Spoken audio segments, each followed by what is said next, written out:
Welcome back to Left Anchor. I'm Alexei the Greek. And I'm Ryan Cooper. Pleased to welcome to the show Osita Nwanevu. Hoping I'm pronouncing that correctly. Let's hear it. Did I butcher it? You 90%. The only difference is the N is silent. It's Nwanevu, but you're much closer than many people get. I did live in South Africa for 2 years, so I kind of got a little bit of familiarity with the type of pronunciation, at least. So, 90% is as good as I'm ever going to get, realistically. That's great.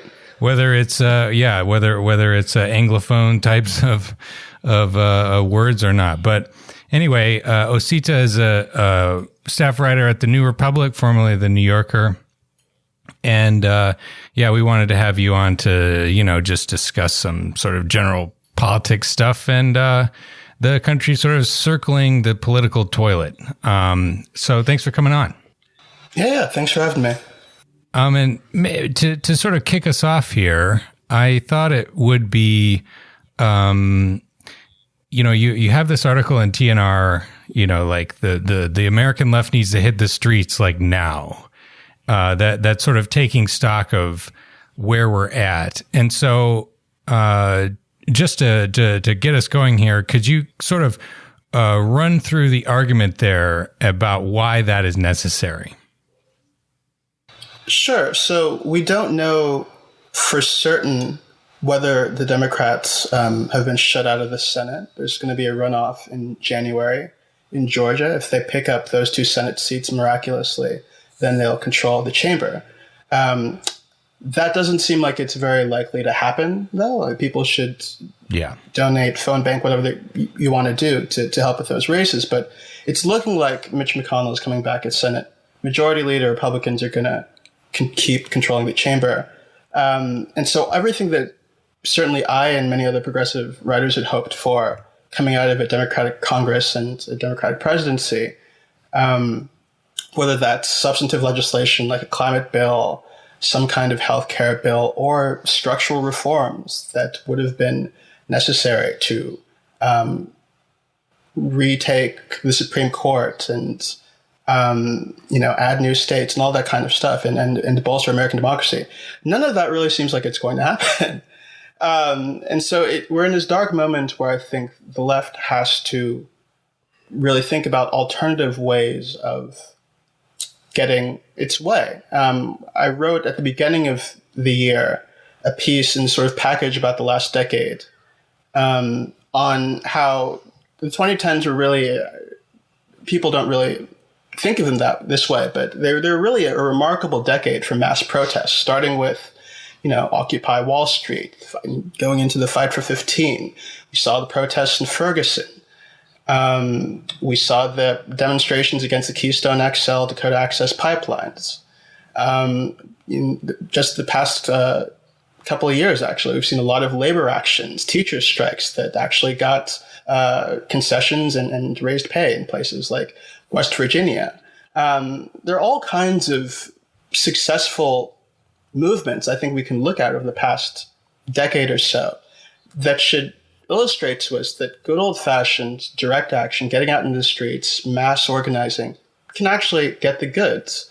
That might not be big policy swings at the federal level, but certainly at the state level and the local level, you can do a lot if you just get people together and organize in this way. And so to me, that seems like what we should be turning to if it looks like we're not actually going to get very much out of a Biden administration, formally speaking, although another function of direct action can be pushing the White House to do positive things through executive action. The courts are going to make that dicey, but what the hell, you might as well try, right? So the piece is just basically arguing that this is a time to sort of think of ourselves as a movement. And what that means to me is thinking about each particular issue. What are the specific veto points? What are the specific institutions, specific actors that we can try to pressure into doing the right thing or moving in the right direction? Not just expecting everything to come down from the top. this is something I think there's one of the strengths of the Bernie Sanders campaign, right? The whole not me, us thing, the understanding that even if we had elected Bernie Sanders and even if Democrats had taken Congress, you would still need a movement behind him to really galvanize the public, actually push things through, ensure that pivotal senators were being pushed on certain things, right? Yeah. I think that understanding has to carry over now. Even though the situation looks bleak, I think that there's still room for action. There's still room to get things done as a popular movement. That's the flip side, isn't it, of the hero worship, is if it's indeed not me, us, if it's indeed not any particular candidate that comes to office that will save us, then we should be less sanguine, less worried when, say, the GOP takes the Senate, because it was always going to be us that was required to push for the change and to make it happen and to organize. And I was struck in your piece by a few things. The point that you reiterated there about not just pushing Biden left, but finding the pressure points, finding at the state, local, and federal level all the people and issues that we can strategize to take advantage of. But also the timing. You said the next 2 to 4 months, do it now, get ready now to act and get in the streets. So maybe you could talk a bit about that urgency as well as the strategy. Yeah, I think in the wake of the Democratic primary, I think you saw a lot of very good writing about where the left should go electorally from here. Writing that took, the loss seriously, the Sanders campaign, writing that looked very deeply at trends within the Democratic electorate and what we might expect to happen over the next 3, 4, 5, however many years, right? And at the end of some of these pieces, you would say, well, things are bleak now, but given current trends, we can expect that by 2024, 2028, or 2032, we might be in a good position to actually take over the Democratic Party, And maybe that's true, right? Maybe all of that works out demographically speaking. I think there are reasons to be skeptical. All that's complicated. But the thing that really keeps me up at night is that we have been told, specifically on the issue of climate change, that we have a very narrow window of time to start actually decarbonizing the United States, to keep ourselves on the trajectory that, or put ourselves really for the first time on a serious trajectory to dealing with this issue. I think that issue in particular is one that, encourages me to say, look, like whatever we can do through direct action to actually bring certain sectors of the economy in line where we ought to be on this issue, like that we don't have the time to sort of wait for an electoral solution for that problem. It's not like poverty or healthcare, where obviously you want to help as many people right now as you can on those and other issues, right? But then you could also always tell yourself, well, someday, if we really, really work towards building a movement here, then someday we're going to get to a place where we will do single payer and we're going to eradicate poverty. Maybe they'll take a generation, whatever. You can tell yourself that story. That is not a story you can tell yourself about climate change, right? This is it. Yeah. And so I think that issue, and I don't want to press on one particular thing and say it's necessarily more important than everything else, but that is. I think that people who think about political timelines without that fundamental problem in mind aren't really thinking with the level of urgency that the moment kind of requires. We can tell ourselves that we're going to improve the situation electorally and build a mass movement that'll prevail eventually. But there needs to be some kind of effort today to deal with the climate. And maybe that's direct action aimed at the fossil fuel industry and trying to shut down certain things. I don't know what that actually means. I'm not an organizer. I'm not somebody who can speak with a lot of authority on some of these things. But I just feel that issue in particular is the clock. And that's, I think, what I was thinking about more than anything else when I talked about the urgency. But, generally speaking, on other issues too, like I don't know that it makes sense to really wait until we have the electoral answer to start telling ourselves we can take action. Again, there are things you can do on the state level, there are things you can do on the local level within your own communities to really improve things on a variety of fronts. So if we can start doing all of that now, we ought to.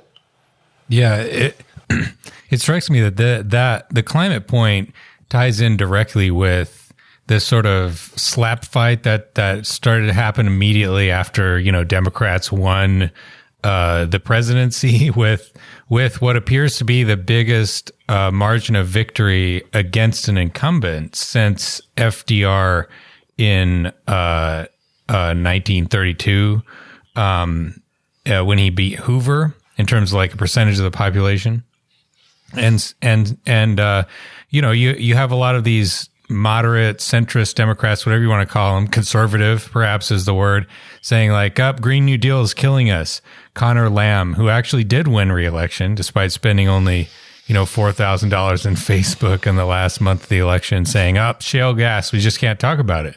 We can't talk about it because the state of the electorate is such that, that's an unpopular thing to deal with, even though I don't support it. Just other people talking about it, people in other districts making this case is too much for me. We just have to submit ourselves to the will of the whatever.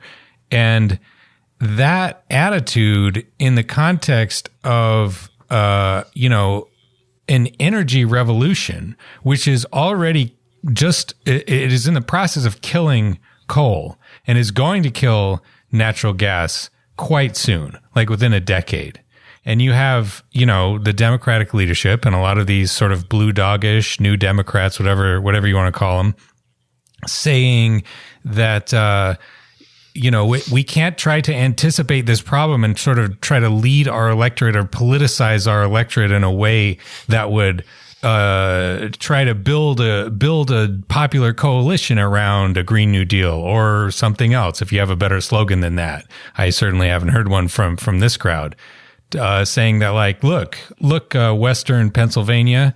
The gas, it sucks. It's given us earthquakes. The work is really dangerous and it's very erratic. The whole thing depends on the swings of these commodity price movements, which are all over the place.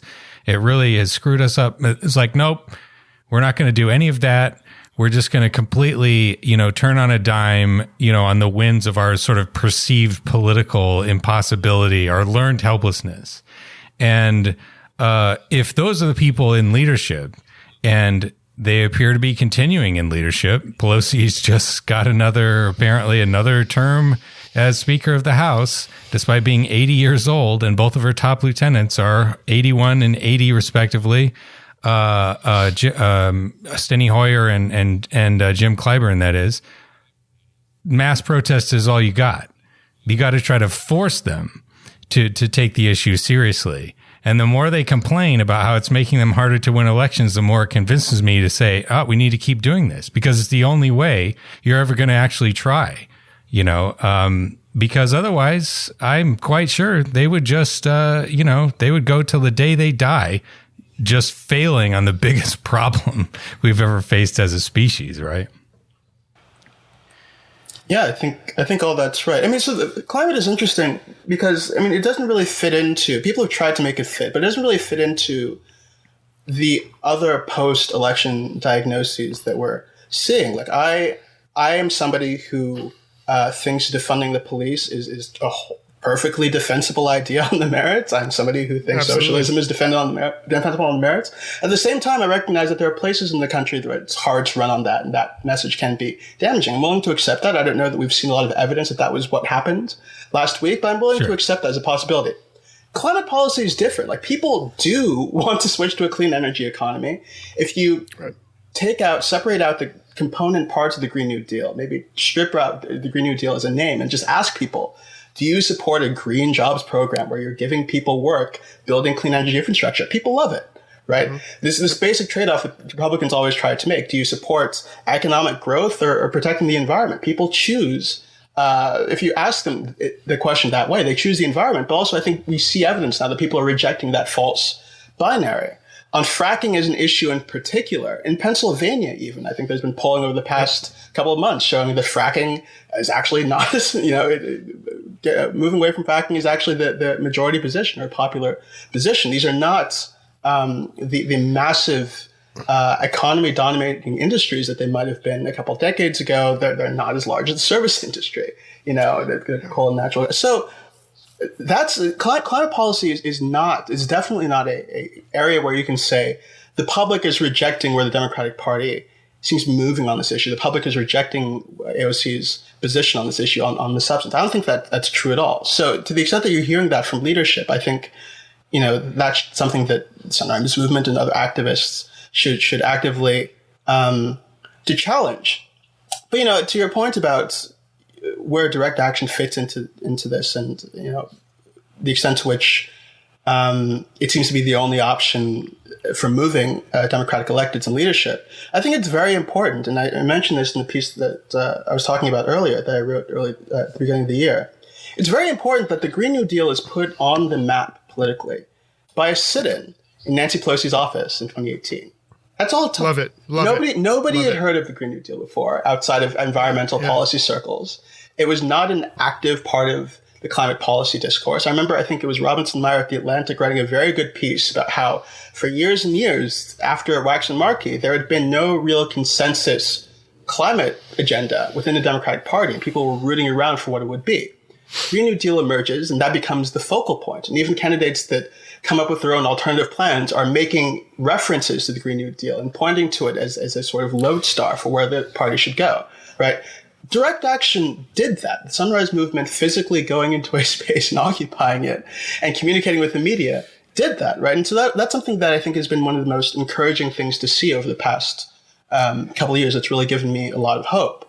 And I think it is evidence that really if we are locked out of formal power, if we haven't figured out the electoral question yet, those are the kinds of actions and that's the kind of activity we should be turning to as a model for how to actually move discourse in the right direction, maybe even move policy in the right direction. Things look bleak, but that's all we've got to try. And I think there's reason to believe that it might succeed in some places. Yeah, what you've been saying, it kind of, I've been thinking recently of the ongoing, I believe, protests in Belarus, where you just basically have a long time kind of dictatorship, which has, it's very, very authoritarian, very oppressive kind of police state, and facing, sort of classic mass protest uprising, unclear who's going to win. You don't want to declare victory, too early or anything, but like this sort of thing has worked in the past. Many places, many countries in Eastern Europe, the color revolutions, Velvet Revolution. And it strikes me that America is already kind of there in many ways. I mean, the George Floyd protests were, by any sort of realistic count, probably the biggest mass protest in American history. And that was, around an issue which had been very carefully politicized over the past several years, the issue of police brutality, and more broadly, like the kind of lack of quality services that is endemic in impoverished and especially, minority communities in this country, and saying, that like the slogan of defund the police, being an indictment of a state which has just completely failed to cater to like half the population, and all that it has is a sort of like club wielding, brutal police force to beat the shit out of people who get out of line, and all that. It's impossible for me to see that happening without the predecessors of the Ferguson unrest and so on, and all of the various, coverage and activism around literally hundreds of people have been killed by police. And so it seems to me like, even a ruthless dictatorship cannot, it needs some kind of legitimacy. It needs buy-in from a critical mass of the population to be able to survive. And if it has enough popular protest against it, it won't.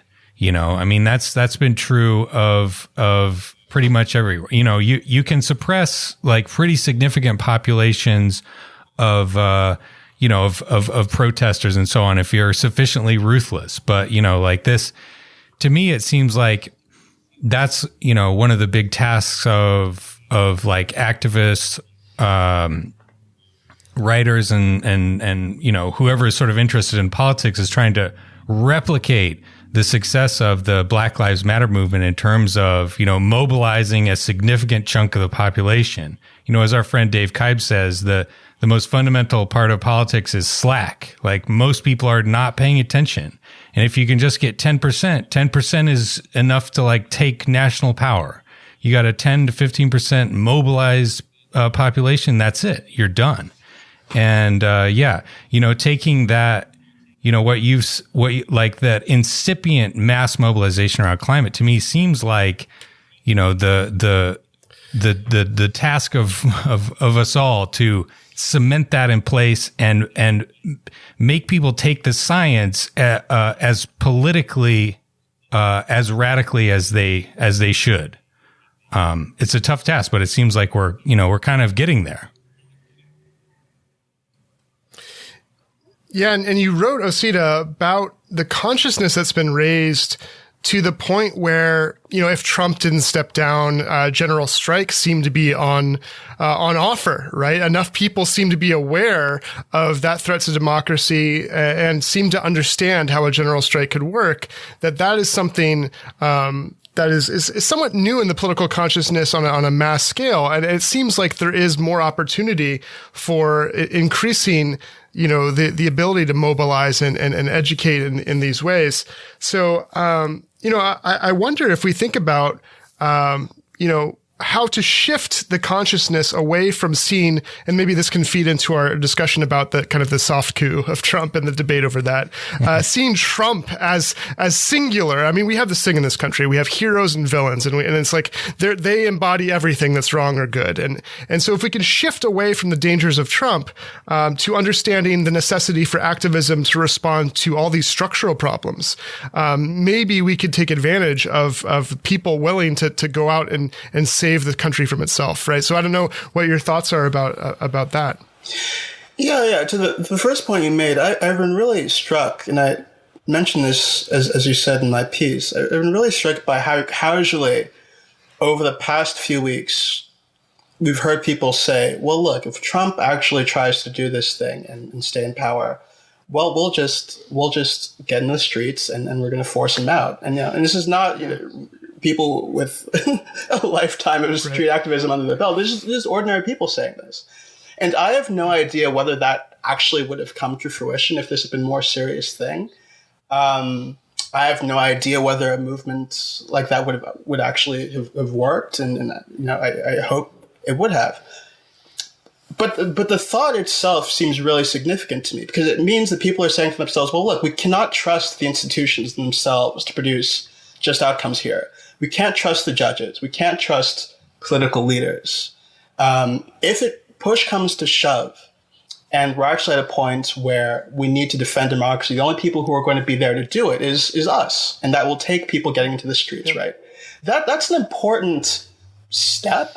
I think that reflects a dramatic shift in the ordinary Democrats' understanding of the American political system and how fair it is and how much we can trust it. And so I think that's something that the left should take advantage of in the years ahead, right? Because that means that there's been a fundamental break where people are not just content to sit on the laurels and say, well, things are going to work themselves out. I think that's been one of the main educational, one of the most valuable lessons we can take away from the Trump era, right? Like things will not work out. Like the institutions that we have will actually defend the demagogue and the evil person. Right. They're not set up to automatically remove them. In fact, they were set up in a way that advantaged a particular constituency that wanted him in office and has kept him there, right?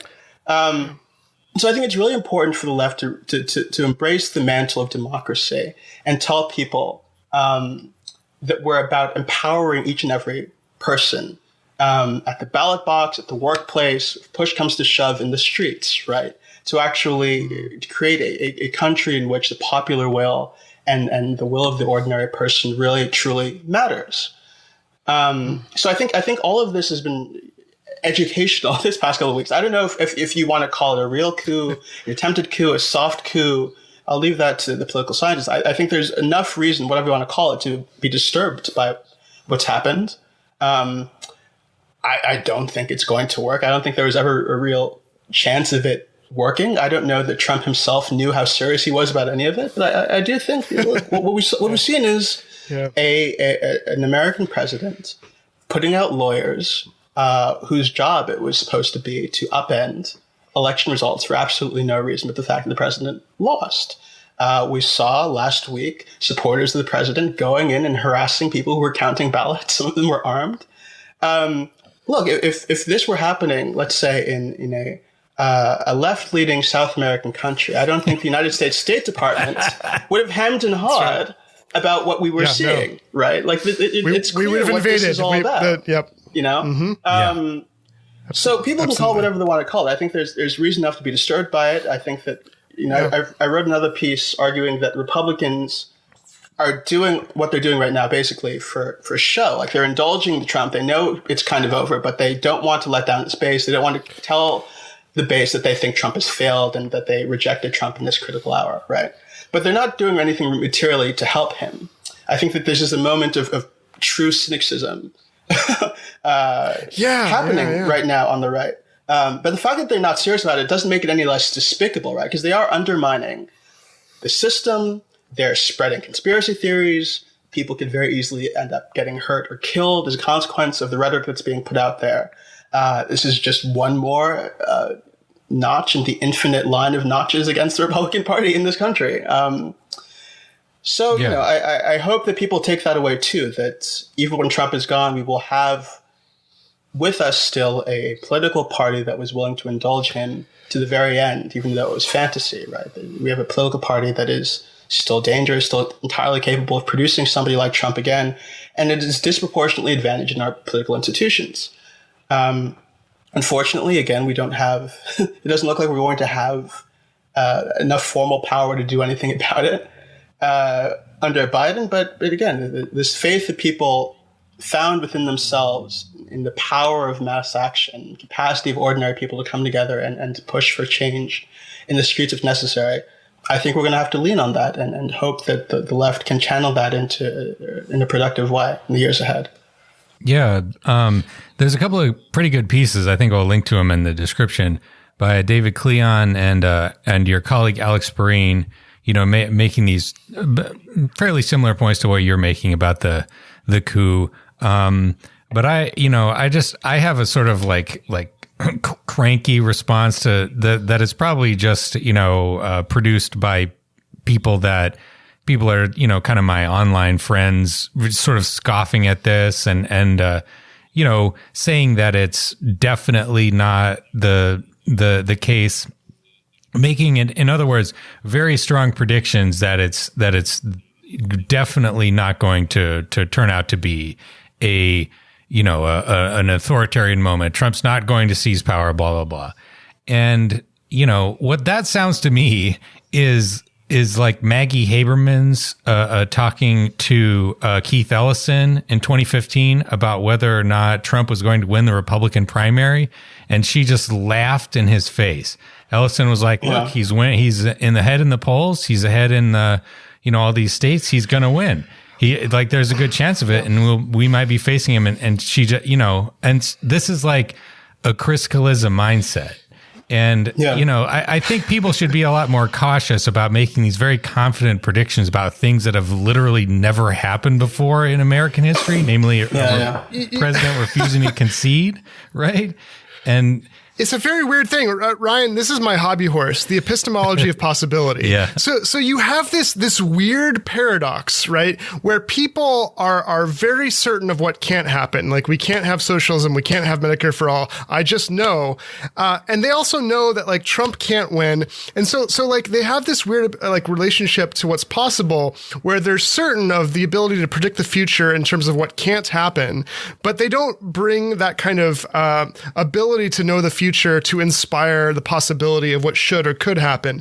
And it's just this very weird thing. Like, and it cuts off the ability of us to organize and fight against those, potential dangers at the same time as it kind of like cuts off and makes impotent the desire or will to act for changes that we need.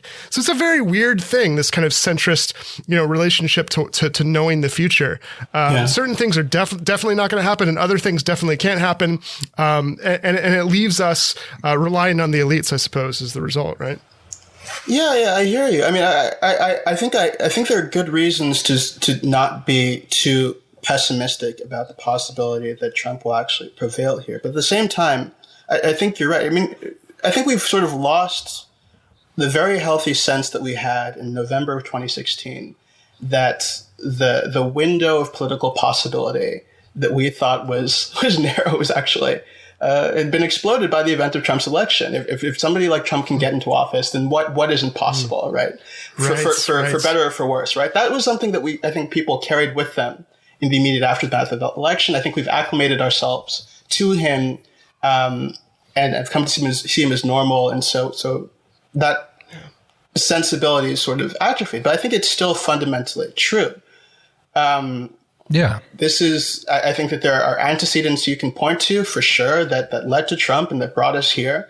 But it is a really weird and strange and remarkable thing that's happening, and that should basically have destroyed our sense of confidence and certainty. I think that the result last week should have destroyed our sense of confidence and certainty about certain things and how electoral politics were supposed to work. On the specific question of Trump's authoritarianism and what's actually going to happen, I'm encouraged by Trump's laziness. I'm encouraged by his incompetence and the incompetence of his team. Right. The fact that they're rooting around for James Baker, like a week into this thing or whatever. It's something you should have probably thought of before you got started here. At the same time, though, like, I don't think we should be waiting to see whether this turns into authoritarianism. This is like an authoritarian moment right now. It doesn't mean that people are being rounded up and carted away and all that dramatic stuff, but you do have a president, just as an individual, who is blocking a presidential transition, who is sent a command down that the next administration is not to be provided with certain information, it's not being allowed into certain buildings, it's not to be permitted to engage in the formal process of transitioning power. That's an authoritarian thing that he is doing. It's not people being put up against the wall and shot, but that's right. Authoritarianism to me.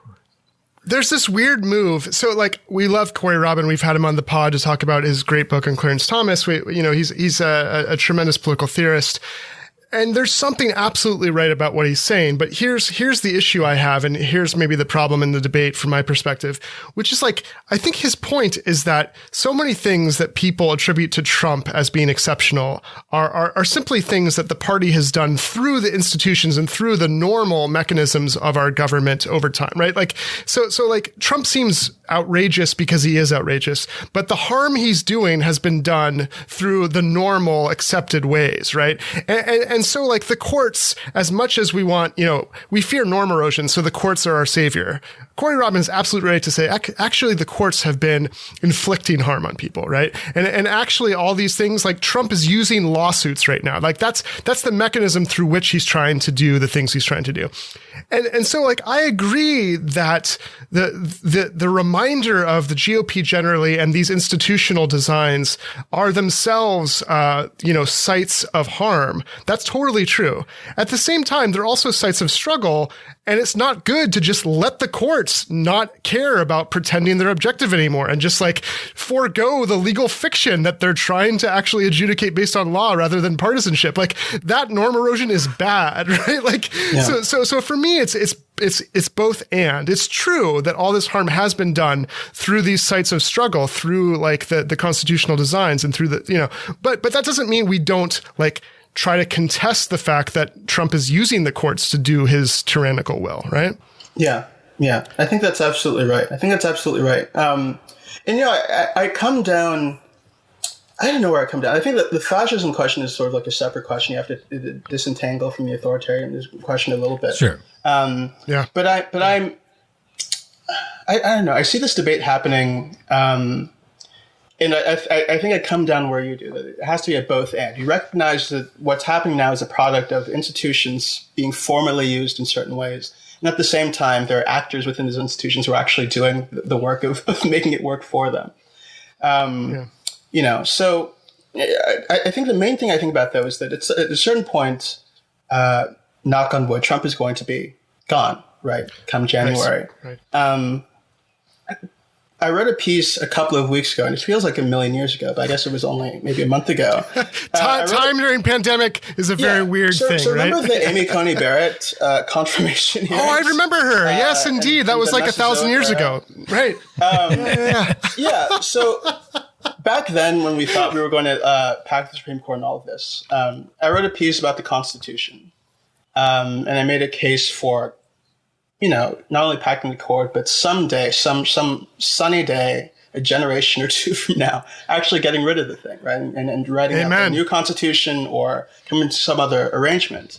But to me, the sclerosis of those institutions and the difficulty of changing them, that to me is the authoritarian, if you want to call it, thread. Like it's not contained within a particular person. It's contained within these structures that are bringing us to a place where we have minority rule in this country functionally. And you can argue we're already there, honestly, on a number of fronts. But I think it's important to, as you said, do this sort of both end, where we look at somebody like Trump or people who might come after him, like Josh Hawley, Tucker Carlson, whoever it's going to be, and say, well, this person presents in his person a set of threats that are emanating from what they're going to do as a particular agent. All that's important, but I think it's also very, very important to understand that the Constitution itself, the structures that it's created, no matter who comes in to office, no matter who's booted out of office, that is the thing that's hanging over our heads. Those are the shackles at our feet, right, that are preventing us from having a true democracy in this country and making life better for ordinary people. The Constitution is the dictator to me. And I don't know, I don't know what it's going to take to dislodge it. I think it's a generation or two long struggle. People, after I wrote that piece, said, well, you obviously can't do this tomorrow. Where are your divisions? How are you going to get it done in the near political terms? But I do think that over time, we have to build a movement on the left that understands that consciously as a goal, that understands the institutions of the American governments themselves as they stand today as being an impediment to improving people's lives in a meaningful way. And this is increasingly something that it's not even that radical to say. I mean, John Dingell, who's the longest serving congressman, I think, in American history, one of his last public acts before he died was running a piece in the Atlantic saying the Senate should be abolished. People already take it for granted that the Electoral College should be abolished. Once you've gotten to the discourse, the Electoral College and Senate should be gone, then you might as well just start from scratch there, because you're talking about a fundamental change of the nature of the system. So I don't know. This is again one of the things that keeps me up at night, just an understanding of how deeply screwed the institutions are, and understanding them as, in a way, a kind of authoritarian or dictatorial presence in our political lives. Yeah. Well, for me, maybe returning briefly to what you were saying before about mass protests.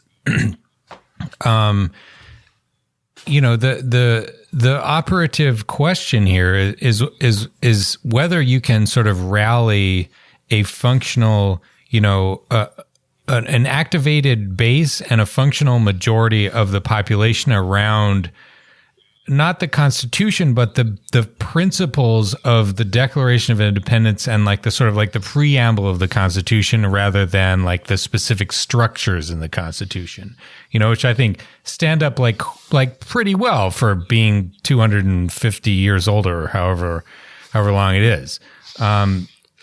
Because I mean, you look at history, and there are so many examples of things, constitutional orders just falling apart overnight. France has done this like a half a dozen times. I mean, shit, the way, as you point out, actually, in your article, if I'm not mistaken, the writing of the Constitution itself was an act just like this.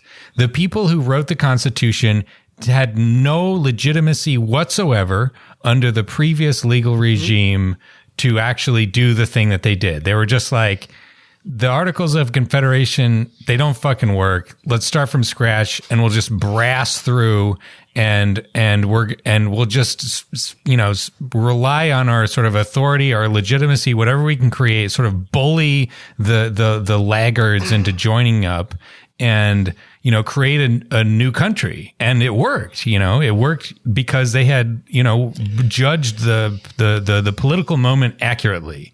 There were enough people who agreed with them, and they could exercise enough, you know, legitimate force to make that happen. And so, you know, I mean, the American Constitution has, I don't know. People tell me that the Norwegian Constitution has a extremely high legitimacy because it's so old. I think it's from 1814, but I think that the American one is probably the most kind of like foundational to the sort of national legend. But it also seems to me that it's never functioned this badly ever. In terms of the well, except for the Civil War, you know, a admittedly large exception. But like there, for anyone who's alive today, the functioning of the sort of national institution is sort of like provide to make sure that like tomorrow, like there's sort of broad stability. The government will be, for the most part, sort of there for you. That's just not really an expectation that people have. And I think, you know, there's a possibility there for you know, just exactly the kind of you know, really radical mobilization that you know, you've been talking about. And to turn to an actual question here rather than just ranting, going to like actual structures of governance, and in particular the Democratic Party. Tell me what you think of this theory, because I've been reading just endless postmortems about, you know, what went right, what went wrong in the election this year. And, you know, the centrists are attacking AOC. AOC is sort of, you know, clapping back, as it were. But there's also, you know, a sort of under-noticed number of, you know, what you might call moderates, in particular Beto O'Rourke and Doug Jones, who are saying more or less the same things as AOC. They're saying that the Democratic Party is in an absolute, like, it largely doesn't exist in big chunks of the country, in terms of an actual political party, which is, you know, kind of a different thing in most other countries than it is in the US. And so, like, the argument of, you know, AOC, Jones, and Beto is that you need to create a political organization. You need to create a Democratic Party that is an actual institution at the local level in all these cases. And if that institution includes a kind of, you know, just a sort of like baseline commitment to a democratic Republican form of government, to say that the people should rule, you know, that like the president should be the person who gets the most votes, et cetera, then that could be a potentially pretty radical kind of thing. And even, you know, and so that's kind of bracketing the question of like left versus center, you know, because like Doug Jones was not a leftist for sure, but he seems to be like a person who believes in democracy in a way that like Nancy Pelosi frankly kind of doesn't. And so I don't know, do you think there's any kind of potential for building a sort of like popular front, for lack of a better word, to like, you know, protect, preserve, restore kind of American democracy? I think that's kind of the answer. I think that's the skeleton key for the progressive movement in this country. I've you know, not that I've given this years of thought and scholarly study or anything, but the way I see it is this: there's all this talk now about, how popular is socialism? Really, is it too risky for us to run on, and so on? All of the data that we have on issues like workplace democracy, giving workers an ownership stake in the businesses that they are actually shaping and running and actually making work, right? Giving them a vote in governing those businesses. Basic labor stuff, making sure your boss can't arbitrarily fire you, all these kinds of things. All of those policies are extremely popular, and all of those policies cut to the heart of what people mean when they say democratic socialism. It's not necessarily, or even fundamentally, spending money on social programs, as important as that is. It's fundamentally changing the structure of labor in this country and the structure of the economy overall, right? If that is true, if those policies are popular, right, then you can talk about a unifying message that everybody should be able to glom onto. It is democracy.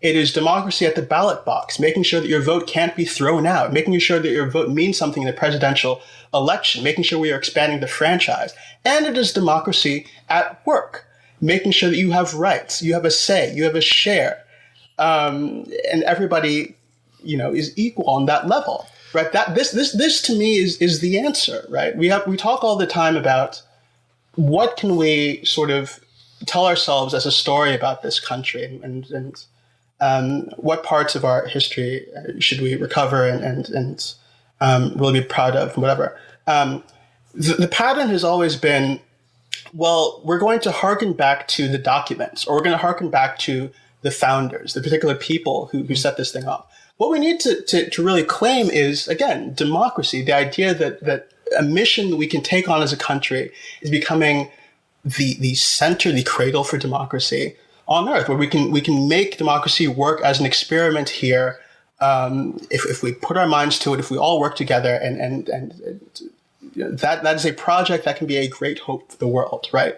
That to me is kind of the unifying message, unifying theme. Nobody has negative associations. Maybe conservative Republicans do. The vast majority of the country does not have a negative association when you talk about democracy. If those are the terms we're talking in, whether it comes to the economy, whether it comes to politics, I think that's something that people can glom onto, whether you are a white working class person on the Rust Belt, you're a college educated person, you're a young person, African American, Latino, whatever it is. People like the concept of democracy. People want to feel empowered, and that should be the message.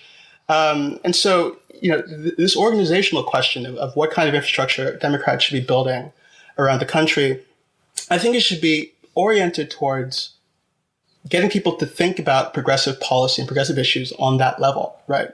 I think one of the most important facts that anybody thinking about American politics can carry with them at all times is the fact that Barry Goldwater lost in 1964, right? The conservative movement was washed in 1964. Yeah, that's right. They were crushed. And it would have been very easy for them to say, well, look, this doesn't work. This is not an ideology that appeals to the majority of the American electorate. We're just going to pack our bag and go home, or we're going to go to the center. That's not what they did.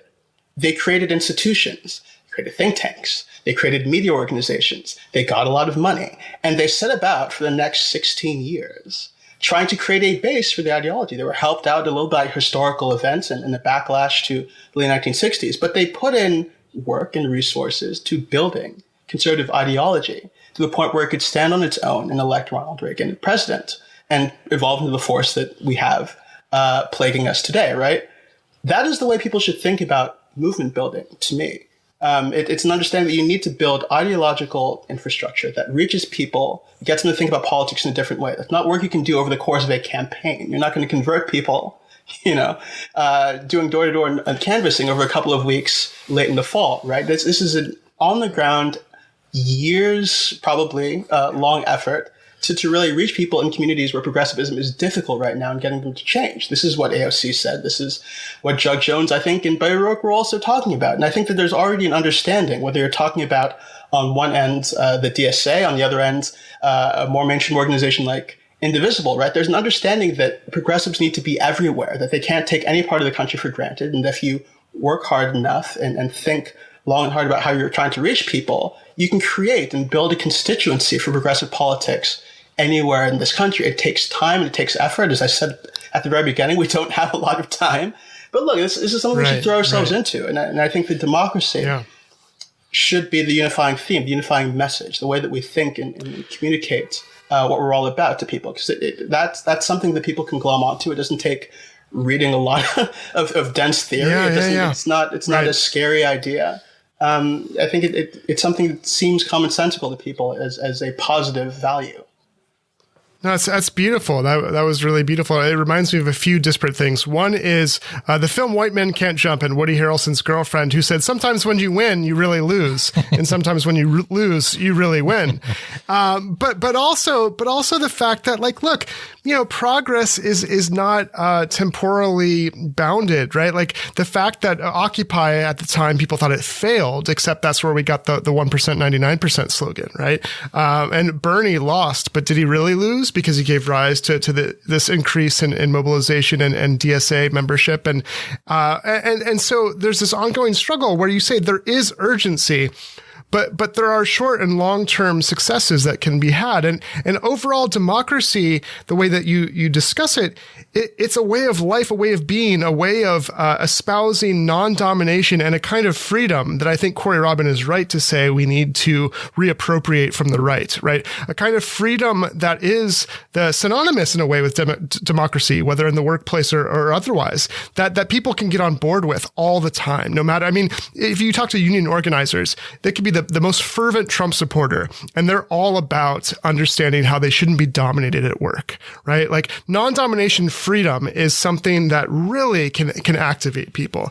And this is a process where we've seen successes, and successes that looked like failures gave rise to later successes. So we should embrace this way of life, this way of organizing around these fundamental principles of that we should be able to live freely without domination. And that is both a goal, but also it's something procedural. So we can address the procedural elements as much as we can address the kind of like political policies that get us there. And I think that is a way forward that is both, short, medium, and long term as a project, right?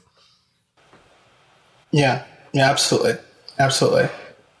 Ryan, do you want to say something? Actually, just building on your point, Alexei, to ask another question, again about stupid online bullshit, but because that's what really, folks, that's what really matters. We need a respite from the serious. Twitter we need to. No, but so I've had a thought for a while now that what the left should be doing is trying to sort of basically do cultural appropriation on American history. Basically, just trying to say this is what Harvey K wants. This is what our friend Harvey K wants. The American to do, right? flag is ours now. That Trump doesn't want it. He's got the fascist Blue Lives Matter flag up. That was at all of his rallies, and it gradually, as people did in like photographic montages, it gradually displaced the American flag. It's like they don't want it anymore. Okay, it's ours now, just as a kind of symbol, and to say like, I had a tweet praising George Washington for stepping down. And there was a response from, a handful of leftists who were like, actually, did you know George Washington owned slaves? Like, yes, I knew that, but like that doesn't change the fact that like, in contrast to Trump, he could have been king without lifting a finger and chose to step down. Boy, isn't that, that's a sort of like a norm of history, a symbol, a way of saying like, here's a sort of like historical hero we can take out of context and maybe sort of like trump up a little bit in service of our political goals. And similarly with Abraham Lincoln, kind of racist guy, but like did a lot of incredibly anti-racist stuff in the context of, and like was less racist than his contemporaries, certainly. FDR made a lot of terrible compromises with Southern Democrats, but nevertheless, reduced black-white inequality relative to where it had been before. And to say like, okay, we're constructing a narrative of American history to be, and sort of trying to cohere a new vision of America that's partly cynical, but also partly true, because I feel like the kind of lefty, Eeyore type of, you know, that like it's always bad, and all American history is just an unbroken tide of imperialism and just like horrible atrocities. It's just not really quite accurate, you know.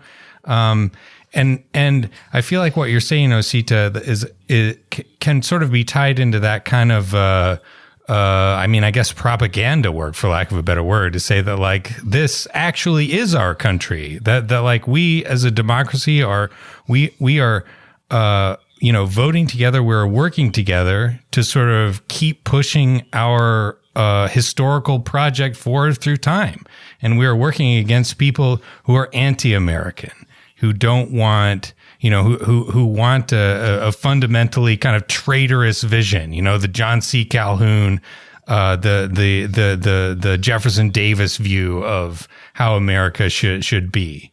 And I mean, I don't know, maybe the American flag is irredeemable, but any thoughts on that before we let you go? Yeah. So I mean, I think I want to first give the left critique its full due. Sure. If you want to build an international working class movement, if you think that is fundamentally necessary, given that capital is itself transnational and requires a collective effort by the working peoples of the world to defeat it, you have to think very carefully about building a political approach that is defined too much by the context of one country and conditions within one country, particularly a country that has spent much of its history subjugating and murdering people abroad. I think that is very, something to take very seriously. I think it's worth taking very seriously the idea that some of the iconography of this country can be alienating, can be something that distances people who might be allies in the struggle from the fight. I think all of that is true.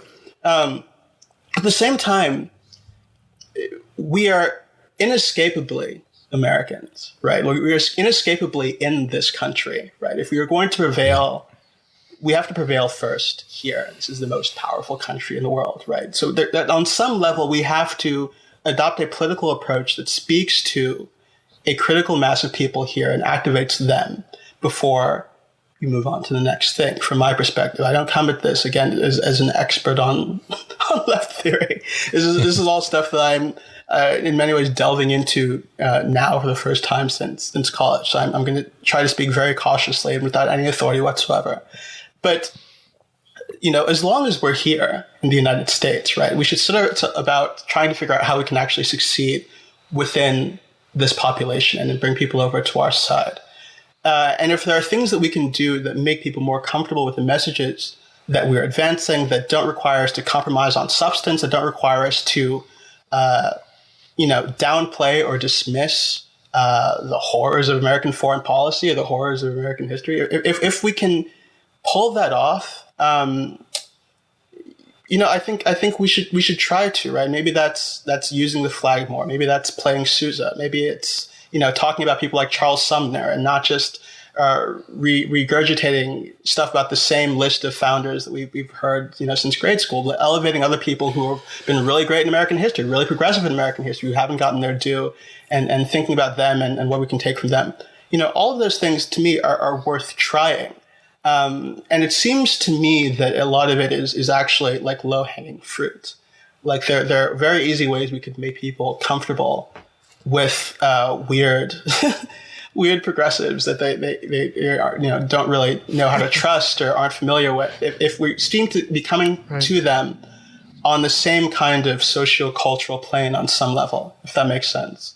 So I think it's a complicated question, but I as somebody who is very moved by, embarrassingly, that this sort of grade school conception of America, this country, is special, and it still, tugs at my heartstrings as somebody whose parents came to this country believing it was going to be a special place. And, all of that means stuff to me. And if there's a way that we can capture that and make it real and make it true, ground it in material advantages for ordinary people and material progress, not just this idea that America is already great and this purely spiritual thing we're connecting to. If we can adopt an idea of the American project that is rooted in making things better for ordinary working people, I think we ought to do that as any way we can, without giving short shrift to the dark parts of our history and the dark parts of our policies and things that we've done. I think that,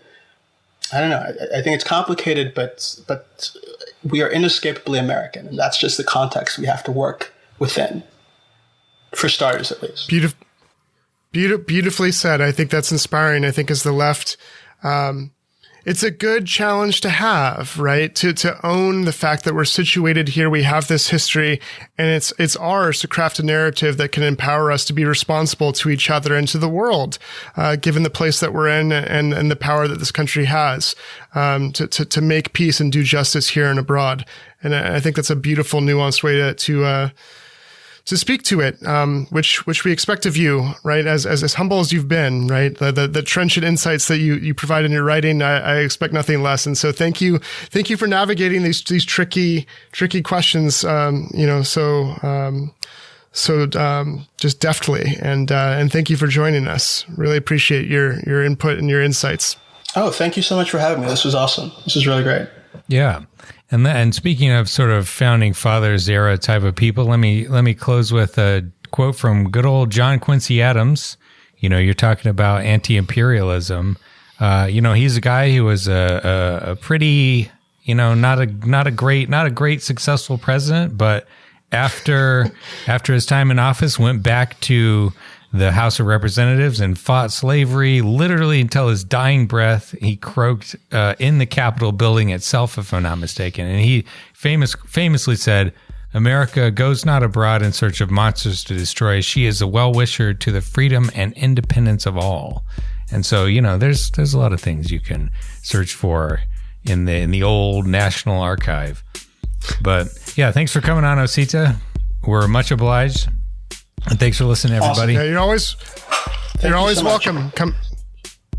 Cheers, my friend. Bye-bye, everybody.